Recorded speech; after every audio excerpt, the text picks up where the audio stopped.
2NURFM News for our sponsor Guardian Jewellery, Toronto Town Square and the Esplanade, Warners Bay. It's 1 o'clock. Good afternoon. I'm Rhys Wicks with 2NURFM Hunter News. Investigations are underway into an alleged mass greyhound grave at Keenbar near Cessnock. The site is near a dog training track. However, authorities are not considering the owners as potential culprits as they are cooperating with the case. Local greyhound trainer Bob Whitelaw says the entire industry is being unfairly painted with the same brush. It's a bit like the industry being tarred with the same brush. People's other misgivings or what they've got up to. So that's the unfortunate part about it is, we're talking about 1% of the industry that have been involved in this practice, but the rest of the industry is suffering through that. Meanwhile, Greens MP John Kay says there's concern over how the greyhound industry treats animals. It poses yet another question as to whether there can be a greyhound industry without mass animal welfare violations. We are deeply concerned that it's not just a few rogue operators, but entrenched in the greyhound industry has been a number of practices which are completely abhorrent. The planning department has flagged the major expansion of a Newcastle fuel terminal for approval, despite growing concerns over poor air quality, noise pollution and traffic gridlock.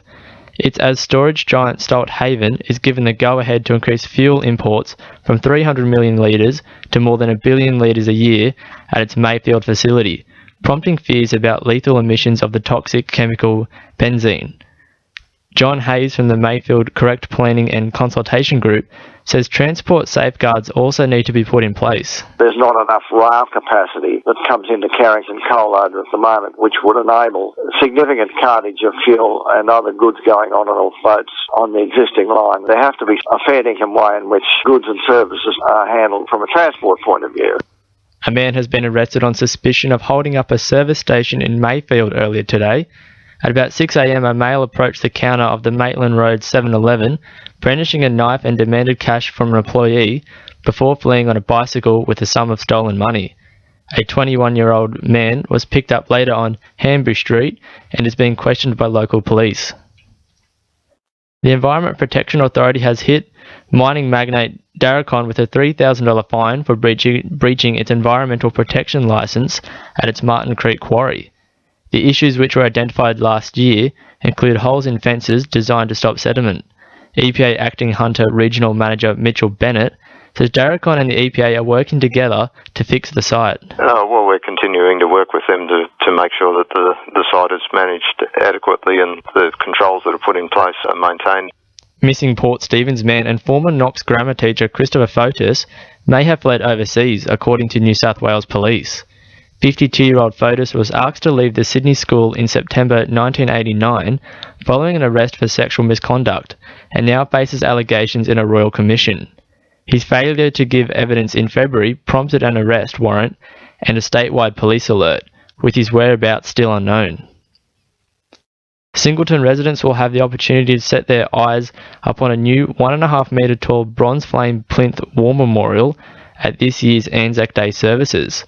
The relocation of the town's Anzac Day events from the nearby Burdekin Park come as a result of years of complications from the park's bat population. Mayor John Martin says work is being done to hopefully return Anzac Day services to Burdekin Park in the coming years. Now, what the council is doing about the bats in the park is that we've had a program of reducing the heights of the trees to try and see if the bats will move on.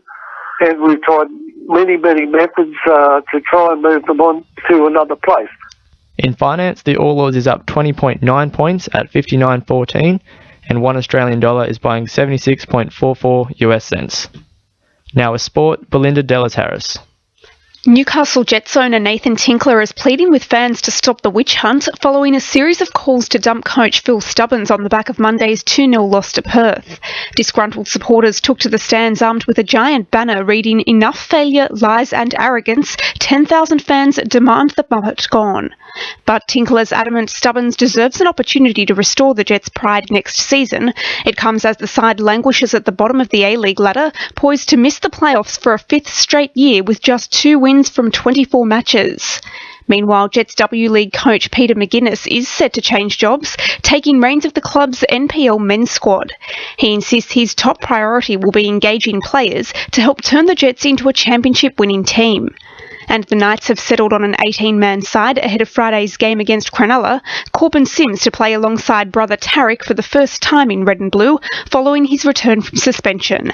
That's sport. I'm Belinda de Las Heras. 2 on your FM news time is 1:05.